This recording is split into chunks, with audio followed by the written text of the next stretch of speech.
kati ne kakati Mukama akimanyi nti wooli wayinza okuba ng'ensi gy'olimu yeetooloddwa amagumba, oli mu kiwonvu, oli mu maziga, oyinza okuba ng'omulimu gukuleetera amaziga, ebintu bitabuka buli kaseera, oyinza okuba oli mu bufumbo naye nga tebutegerekeka, oyinza okuba olina embeera gy'olimu naye nga tetegerekeka, nga weetaaga Mwoyo wa Katonda otandike okulagulirawo ebintu bikyuke.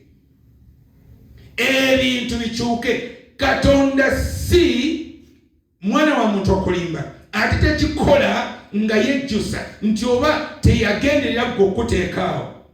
Akimanyi wooli awo waliwo ebitaliiwo, naye akimanyi nti ate muggwe mulimu amaanyi agabiteekawo, muggwe mulimu amaanyi agabiragula, naye tojja biteekawo, tojja biragula wabula nga waliwo Mwoyo wa Katonda wamu naawe.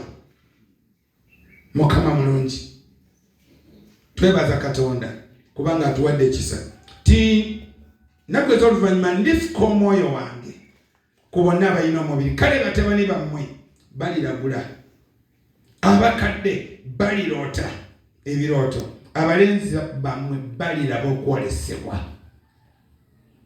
Lwaki? Lwa Mwoyo wa Katonda. Mukama mulungi, twebaza Mukama. Nsomera Luka 11:13. Kati omwoyo wa Katonda twetaaga okumusaba mu biro bino. Tuludde emirundi mingi nga tetulaba Mwoyo wa Katonda. Tulinga abagamba nti agenda kujja atutuleko, naye ng'abaana Katonda oba taata omuzadde ayagala nabo okuyaayaanaako gy'ali, ng'omuyaayaanira. Wali otuddekaawo n'ogamba nti nsaba Mwoyo wa Katonda, nsaba Omwoyo wa Mukama, Omwoyo Mutukuvu, n'okaabirira n'ogendako mu kusiiba, ng'ekikutuddeyo kusaba Mwoyo wa Mukama. Naye tugenda mu kusiiba nga tulina mizibu, togendayo wadde okumusinza, naye nga ekikutuddeyo kukola ki? Bizibu. Mukama nyamba bantwala, Mukama ntaasa kasa kiggwa, ekyo kiwedde. Mukama mulungi, Mukama kikino obunnya bunzigyemu, nakuyamba nakujamu, naye wali obadde kanogati kati ngenda kukaabirira Mwoyo wa Mukama gwe neetaaga, kubanga agenda kusomesa bintu. Waliwo byosaba nga tewandibisabye ng'olina Mwoyo Mutukuvu, ng'Omwoyo Mutukuvu yandikuluŋŋamiza naga kintu kitaka kusaba kino kikole bw'oti. Neweesiŋŋana nga alina eddala lyakuggyemu, akujja mu kiwonvu ekyo alina ku leve endala kwakutadde. Amiina. Naye kitwetaagisa okumusaba. Lemagamba nti kakati wendi wano, Bayibuli eyogera ku bayigiriza ba Mukama waffe Yesu. Bwe bajja Yesu mu kizimbe ekyawaggulu, Bayibuli egamba nga bali mu kisenge ekyawaggulu, baali balindirira Omwoyo Mutukuvu nga bamusaba, kubanga Mukama waffe yabagamba temuva wano okutuusa nga muweereddwa, nga mujjusiddwa. Kati ne balindirira nga basaba ng'ekibateesezaawo, ekibabeezezzaawo, ekibeebasaawo, lwaki tebafuluma? Balindirira Omwoyo wa Mukama, bamusaba ng'ati Omwoyo wa Mukama tulinze ggwe. Naye wali obaddekaawo ne weetega n'ogamba nti Mukama sigenda kuva wano, ninda mwoyo we, ninda mwoyo wo, jangu otule mu bulamu bwange.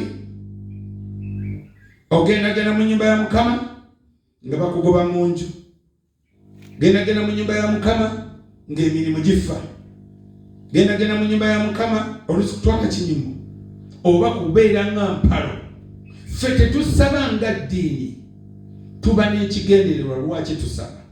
Tetusaba kutuziika bulungi, naye tuba n'ekigenda kubanga Katonda affe mulamu, tumumanyi, gwe tusinza tumumanyi. Mukama mulungi. Bayibuli egambye etya? Luka 11:13.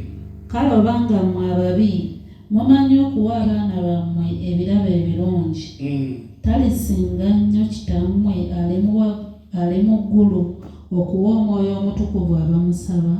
Kati oba ababi bamanyi abaana baabwe, najja nagamba nti taata njagala ekitabo, taata njagala ey'omutu 10 ngende ndye ku ssomero chapati.